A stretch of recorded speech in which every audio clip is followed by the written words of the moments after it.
So after doing YouTube for almost a decade, I've become infamous for quite a number of things, but I think there's one specific criticism that is kind of justified, and that is my tendency to go on rants that sound something like, "Hey, are you enjoying this video right now? Because if you are, you should go down below and hit subscribe. I'm trying to get to 1 million subscribers, because if I can get there, I'm gonna do a very special video where I'm gonna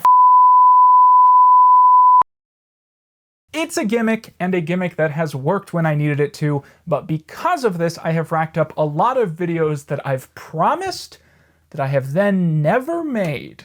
So I decided to make a quick list of every video idea that I am supposedly contractually obligated to make, and I'm going to rate these on a scale. Thumbs up, thumbs down, and meh.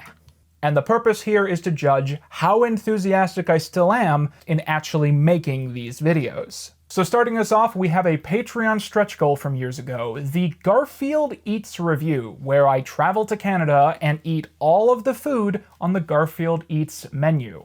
This is an I'm not making this one. As soon as Garfield Eats officially closed, my interest in it as a novelty just dried up absolutely, and I really don't want to make videos about that topic anymore. Next up, I believe this was also a Patreon stretch goal. We have something that I called Garfield and Horror, a Match Made in Hell. This was going to be an analysis of Garfield horror content. And I am once again not making this one. I really don't intend on actually following through with that one. Sad to say, I feel like a jerk starting off on a bunch that I'm not going to do. But the reason is that it's been done. And it's been done by other YouTubers in videos that will always be more popular than mine would be. And I don't think people really need my take on Garfield horror. And I even think people wouldn't appreciate my take. Because one of my big talking points was going to be just the nature of child spaces on the internet. Spaces where, like, kids should just be allowed to enjoy stuff for kids. And how these have become a lot more rare because it's a lot harder to monetize them. And how I see, you know, something like Garfield as a reflection of that, in the same way that, you know, when you search a Fairly Odd Parents character, nudity appears on the first page of Google Images. There was an attempt by certain, you know, extreme people in the Garfield community to kind of invade spaces that were just about, you know, this children's character and make it all about this gore project. And I think that's a fascinating reflection of the kind of increasing scarcity of places in the Western culture where children are supposed to exist. Next up, one of the most infamous ones, the Bigfoot video. This is a thumbs up. I am going to do the Bigfoot video someday. It will be one of my many Magnus Opis. I've told the story before, but as a quick recap, the Bigfoot video originated as a potential sequel to a video I produced many years ago called Every Ghost Show. I created Every Ghost Show as a parody of Ghost Adventure style shows. There's no analysis, there's no review, it's just a skit. And I created it as if it was going to be the most popular thing I ever made. I very much planned that that would be an ongoing series. And when I put it out, it just bombed. It did really, really bad. In fact, when I put it out, I think in the first 24 hours, every single comment was referencing a Ralph the Movie Maker video, which is truly the most rage-inducingly depressing experience you can have putting out a video. Every Ghost Show ended up being a flop, but I was going to do a sequel called Every Bigfoot Show, and I did a bunch of research about Bigfoot to write that script and to write a script about kind of the clash between the Bigfoot Hunter Wyatt character and my character, the Skeptic, as we try and film his new Bigfoot show. And over the years, I at one point wanted to recycle the video as more of a Quentin Reviews History Channel style video, but the more I've thought about it, the more I really want to do something high concept and different. And that will involve planning. It will involve probably the necessity of outside resources. Maybe I'll need to do a Kickstarter or something. And I'll need to actually get Wyatt and Caleb to have enough free time to work on that. And I still talk to them about that video all the time. And I really want to do it, but it's one of those things where I can never promise when it's going to happen, because we need to have a couple good years on the channel for me to have the bandwidth to set aside time just to work on that. And that's the reality of the Bigfoot video. You know, I promised it 5 years ago, and hopefully in the next 5 years, it will happen someday. Next up, we are looking at Homestuck. Quentin reviews Homestuck. I get asked about this all the time. This is a thumbs up. We are doing this. Again, I have talked about this before, but the Homestuck video, I have already started filming it. Now, it's been a while since I worked on it because I've been procrastinating for various reasons, but I have started filming the Homestuck video. I think I started filming it when I was doing the Victorious videos. To me, the entire joke of the Homestuck video is I want to film it bit by bit, and I want it to take me like 15 years. That's the joke. I want it to be like, as you watch it, I want it to be like, man, Quentin is really aging. Like he's aged like 10 years in the last hour. That's what I want. I want it to continuously just go on and on and on. And it might be a thing where when I have more of the video done, it'll be for members and on Patreon until it's finally done. But yeah, the joke in my head has always been, it's going to be us trying to read Homestuck, and it takes us like 2 decades to do. So that's why you haven't heard any big updates about it. It's partially that I never intended it to come out extremely quickly, but it is also partially, honestly, that I haven't worked on it in a few years. I haven't touched it. And that's because I really need to be confident in my direction as a channel and even the people around me. I'm trying to make a Homestuck book club for this segment, which means I'll have to be confident in the idea of like, yes, in 15 years, these 2 people will be people I am working with. So, you know, the complicating factors in that and the overwhelmingness of actually finishing the iCarly miniseries, it put that on the back burner, but I am going to bring that back and get back to work on that pretty soon. Okay, so we are now at the infamous 2020 subscriber goals. I was stuck in a big rut in the 2010s, so I eventually did this thing where I said, hey guys, if we get to 400,000 subscribers by the end of the year, I will do a video about iCarly. And of course, that video about iCarly became videos about iCarly. And that took up several years of my life. But an often forgotten piece of trivia is that we reached that subscriber goal really, really quickly. And so, as if it was a Kickstarter, I introduced stretch goals. So there were more videos I promised incrementally for like 10,000 subscribers more. It was like, if we get to 410, we're going to do this. If we get to 420, we're going to do this. And so on and so forth. So that's what the next few of these are. First of all, we have Back at the Barnyard. You know, I will say this, I think I will do it one day. So it's kind of both a thumbs up and a meh. And the reason for that, the reason it's both, is that I think I have to do it one day. I think I'm going to do a video about Back at the Barnyard and Barnyard. But it's a meh because literally no one ever brings this up to me. So I set those incremental goals, like if we get, 410, we'll do this. If we get 420, we'll do this. And I believe Back at the Barnyard was like the one we barely managed to reach. So it was the last one we reached, and we barely got there. And to be honest, I don't know why I put it where I did, because no one cared. And it's just one of those funny things where it's like people bring up the rest of these all the time, even the stretch goals we didn't reach. No one ever brings up Back at the Barnyard, but I'm probably going to do it one day because that video would probably do well and it would be super easy. I believe, though, the first stretch goal was the Animorphs project, a project where I was going to read and review every single Animorphs book in the same way that I was going to look at the entire iCarly series. This is going to be a tentative thumbs up. I do think about this video from time to time. I do have all the books sitting in a bin somewhere. I am, by some estimate, prepared to start working on this. It would take me several years. And the reason I never started is just that I knew that I did not have the mental bandwidth to be super locked in with iCarly and to also do the Animorphs project on the side. I will also freely admit that I am never quite sure if I'm good at reviewing books. As I've gotten older, books are something that I do less often. I was one of those kids in middle school that read like 1,000 books in a year. because it was so important to me that I had the computer points. Now that I'm a grown-up, finding time to just read a book is not something I do a lot, I'll be honest. But I've been trying to get back into it. But because of that, I think books are hard to review, not only because the visuals are difficult for an actual video about them, but also because it's hard to say, like, what is a good book? What is this book trying to accomplish? Is there a certain context where I might be judging this book on unfair standards? And hang-ups like that always make me hesitant to fully get into projects like this. But I really want to do the Animorphs video one day. I think that'd be a fun one. And finally here we have High School Musical. I think this was the 430,000 goal, or maybe the 440,000 goal.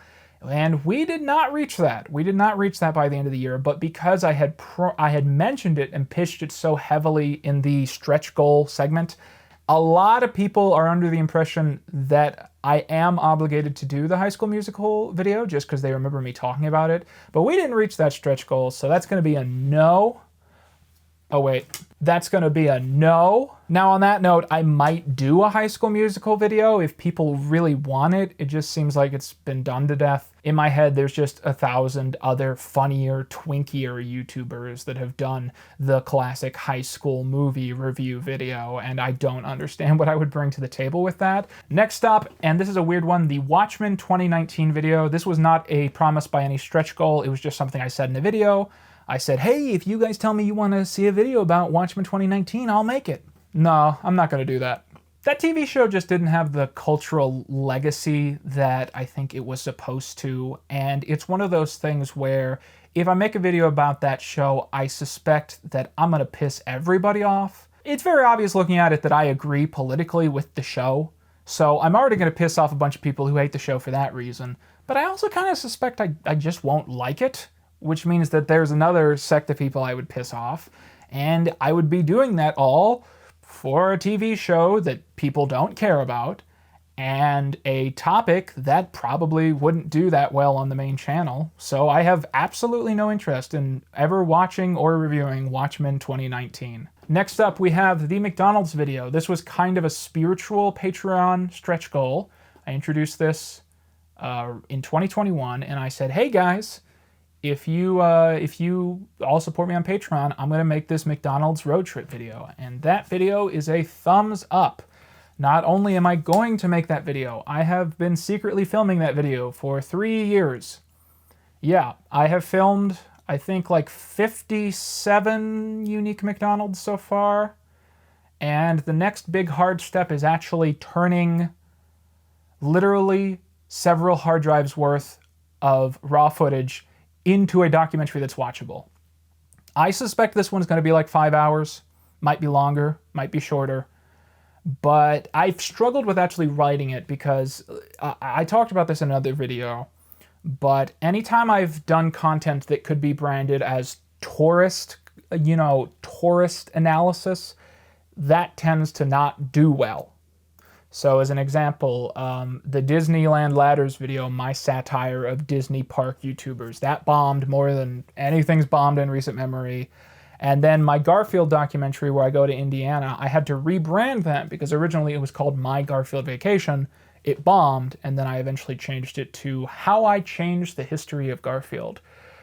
Because when it had the word vacation in the title, no one gave a shit about that video. I had to take that word out. So the fact that people don't like it, when I talk about vacations, and this is a road trip analysis documentary, it has been so easy for me to get hung up on, like, this is really interesting to me, and I really like this segment and how I'm telling this story here and piecing this together, but what if everyone's going to hate this and it's super boring? So I've constantly doubted myself on that one, but I hope soon I can start writing and editing like draft versions of certain segments so I can post those on Patreon and just say to people, hey, is this working? Is this landing for you? Because sometimes I just psych myself out. But regardless, the McDonald's documentary, we have done an insane amount of filming for this. It is going to be the most ambitious video I've ever done. I have collaborated with so many people, some of my favorite YouTubers, to make this project, and I'd love to get it out next year. And I do actually have a few more trips I need to do to finish filming it. Next, we have 2 iCarly projects, or iCarly intermissions, or iCarly videos that I have mentioned throughout the years as side things I want to do. First of all is iCarly Foods. That is a thumbs up because, and I was going to keep this a surprise, but whatever. It has always been my idea that whenever I do a compilation video of all the iCarly videos together, I will go back in and put the iCarly Foods intermission back where it was supposed to go. So I want to film that video and then just sneak it in, because it was supposed to go in the gap between the first 2 videos, but I thought you can't end on an intermission. So I want to just go back and make it and put it where it was supposed to go. Because I am doing 2 iCarly videos at the end of 2025, I'm worried that the compilation will be too much. So maybe doing the compilation at the end of 2026 with a little bit of that extra content, maybe that's what I should do. But it really is just going to depend on what the vibe is. Next up, we have another promised concept, iCarly video games. This is a meh. So there was a point in time where I envisioned this as a bonus video I would do when everything else was done. You know, I'd finish Victorious, I'd finish Sam and Cat, I'd do the Dan Schneider video, then I'd try some other stuff, and then I'd circle back around and do some fun bonus videos for people that still wanted more iCarly. And one of those videos was going to be me talking about every iCarly video game in the same way that I did every Victorious video game. And before that, there was even a point in time where I wanted the iCarly video games to be their own intermission, but that just didn't work out. And now it's got to the point that I don't know if I want to do this idea at all. And the main reason is that, as I said, I'm already doing 2 iCarly videos this year. That's 2 videos that are in the miniseries that have the word iCarly in the title. And I'm worried that a 3rd and 4th video would be too much. I'm worried that a video about iCarly video games and a compilation would be too much. I think it would sour people on whatever goodwill I currently have, and it would make people go, oh, he's just trying to milk what he, you know, what's 5 years old now. Real quick, let's add in the iCarly reboot. We are doing that one. That one's gonna happen. Subscribe to see that one. Yay! We have hit a good stride with videos that I actually am enthusiastic about. Next up, we have the Garfield video games video. That is an absolute thumbs up. We are totally doing that. I have already started filming and recording that one. It did get caught on a snag for a year or 2, but I am getting ready to re-record some audio and basically restructure some minor parts. But I pretty much am prepped at any specific point. If I force myself to find time, I could finish like 2 hours of the Garfield video games video. I originally thought, what if I posted in chunks to the second channel, and then I post a compilation to the main channel. But recently I had the thought, what if, actually instead of doing that, what if I post a decade by decade version of the video, and then one day a compilation comes out? So it could be called like the history of every Garfield video game, the 1980s. Or it could be called reviewing every Garfield video game, the 1980s. And then eventually the 1990s would come out, then the 2000s, then the 2010s, and so on and so forth. And then eventually a compilation would come out. That's one idea I've been putting weight on recently. But it really depends on if people would click on that, if people would watch that. And I hope people would. It's hard for me to tell because I'm still in that iCarly like mentality of what if I was just a gimmick? Bull! Bull! But yeah, so I do want to get back into work on that one, and I might put out a version of that on the main channel someday soon. Next up, we have 2 videos that I have alluded to the potential existence of. I don't know if I've ever mentioned these in videos, but I certainly have floated these as potential videos, you know, either on social media or just in offhand comments, so I wanted to tackle these real quick. First of all, a Barbie video. I don't want to do this anymore. So the original idea for this was, it was when the Barbie movie was being made, and there was this potential that if I put out a video about Barbie movies, maybe I'd blow up and gain a bunch of subscribers from that. So the idea was, hey, what if I do a video where I review every Barbie movie? Then that kind of evolved into, what if I do a video just about the nature of Barbie as a fictional character and the evolution of how she's been presented? And that was partially because I had a more expanded concept of what I wanted to do, and it was also partially because I just wanted to play the damn spy game.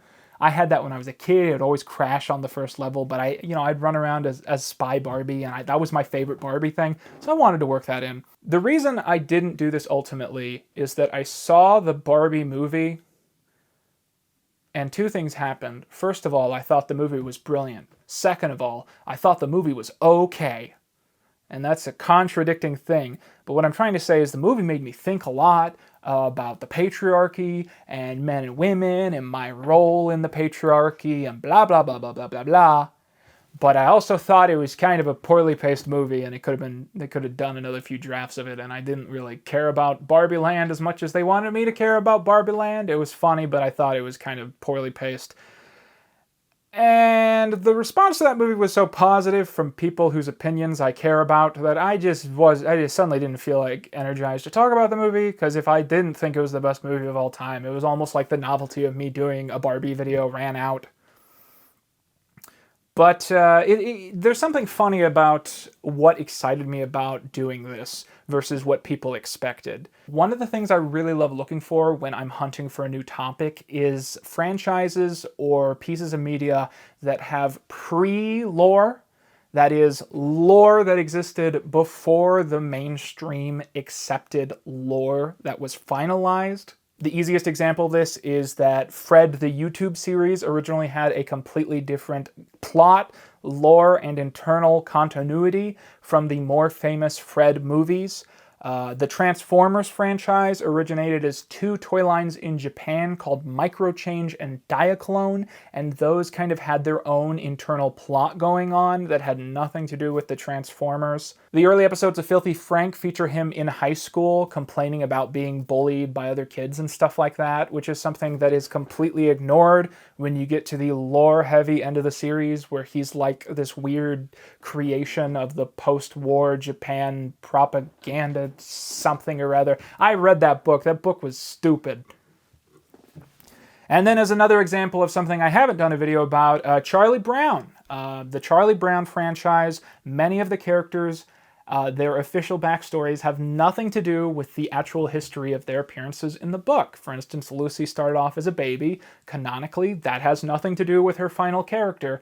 And as the series went on, there was a kind of solidified, official, correct canon that had nothing to do with the early strips. And I think that kind of stuff is fascinating. Having a pre-lore is so cool. So when all the people in the world told me to watch all the Barbie movies, you guys were excited for me to watch like the Nutcracker, and Toy Story 2 and all these other movies. I was excited to watch that weird 80s thing. I can't remember if it was a TV show or like a direct-to-VHS movie, but it's like Barbie and a rock band. I wanted to buy up a bunch of Barbie books from the 60s and try and analyze like how they tried to make a story out of a character who was so much not a story at the time. She was just a very generic teenager taking her boyfriend to prom. And they wrote books about that. And I wanted to know what the earliest incarnations of Barbie were like and compare that to all the other attempts to turn Barbie into a compelling character, whether that be, putting her in a rock band or using her as like a cast member acting out the Nutcracker musical, or putting her in Toy Story 2, or making this feminist masterpiece about her. That's what fascinated me about talking about Barbie, was just being like, this is a blank slate. How do you make this a story, and how has our culture evolved in the last, 60, 70 years that Barbie interpretations would change over time? And then I thought the Barbie movie was okay, and suddenly I didn't feel like making that video. Next up, we have Doctor Who. The idea here is that this would be a video about the TV show Doctor Who that is basically the same idea as my iCarly videos, where it would be me going through every season and analyzing the show, analyzing the characters, and doing a big retrospective. So we're going to give this a thumbs up and a meh. That's a thumbs up and a meh. Yeah. I have always wanted to do this video. It's just another one of those things where starting another big project that I know is going to take me years, it's very difficult to just take that first step And the BBC has always been someone I've struggled with in terms of copyright. They're kind of annoying little trolls who just want to piss you off and want to ruin your life. So doing a video about anything owned by the BBC is probably just going to be a life in hell. And I also think that I would need to set aside a substantial amount of money every month to actually try and do this. And incidentally, my idea for the Doctor Who video is it would be almost like a sped up version of the Homestuck video. Where with Homestuck, I wanted to film a couple times a year. With the Doctor Who video, I wanted to film once a month, or maybe once every 2 months. And I wanted it to be like, once a month, I would watch one serial, and then I would write my little retrospective. And I just spoiled the big twist, but the big twist of the series would be that I would brand this video with like Matt Smith and David Tennant, and it would have like the Russell T Davies logo on it and shit, and it'd be like, I binged Doctor Who, and it'd have like David Tennant's sexy meme faces. And then the video would start, and I'd be like, strap in, I'm gonna convince you that Doctor Who peaked when it was in black and white. Get ready to learn that the coolest episode of Doctor Who is one that doesn't exist, and you have to listen to it like an audiobook. And that episode is Galaxy 4 Part 2 or 3, or whichever one's missing. People would want me to just start with Christopher Eccleston, or maybe even start with David Tennant, and I'd say that's stupid. I'm going to start with the original story, and the most exciting thing for me is reviewing episodes that have surviving audio but don't have, you know, the true correct visuals, because I think that opens up so many windows of how I can present a review of that story, and also how useful my review is to people who want to know the full story from start to finish, but have not been given the resources by the BBC to actually enjoy, you know, proper reconstructions and reanimations of these lost episodes. So, basically, I would really like to do a Doctor Who video in the same style as the iCarly videos. I just have to find time, energy, and money to set aside to put like one editor working on that. And I think that could be something I do in the next few years, but to be honest, I would need like considerable excitement to really put a lot of energy into it, I think. Finally, let's talk about Drake and Josh and Zoe 101. I have promised these videos for 1 million subscribers, so if we get to 1 million subscribers, these videos will exist, but they'll only exist if you get you and your friends to subscribe to the Quinn Reviews YouTube channel. My goal has always been like, we're going to hit 1 million subscribers, and then 6 months after that, I'll start working on these 2 videos. But I just know from the minute we hit 1 million subscribers, people are just going to be asking about these 2 damn videos every single effing day. And yeah, I don't know, maybe it was a bad idea to promise that, but I did. So oh well, go and subscribe, convince your friends to subscribe, all that jazz. So to quickly end off this video, I thought it would be a funny gag to show you something interesting. So I have pulled up here my ideas Google Doc, and I have basically filled this Google Doc with every video idea I've ever had, and I kind of try and sort them in various lists so I can go through and decide, hey, you know, maybe I could do these videos in this cluster. And the funny thing about this list is there's a ton of videos that I will absolutely never do. There's even a bunch of Fallen Titans that I will absolutely never do. But I have a list here called Ideals for Next Subscriber Goal. 700,000 question. So I thought by the time I was done with iCarly, I'd be at like 600,000 subscribers, and I'd need a new subscriber goal. So I said, oh, I'll start brainstorming subscriber goal ideas.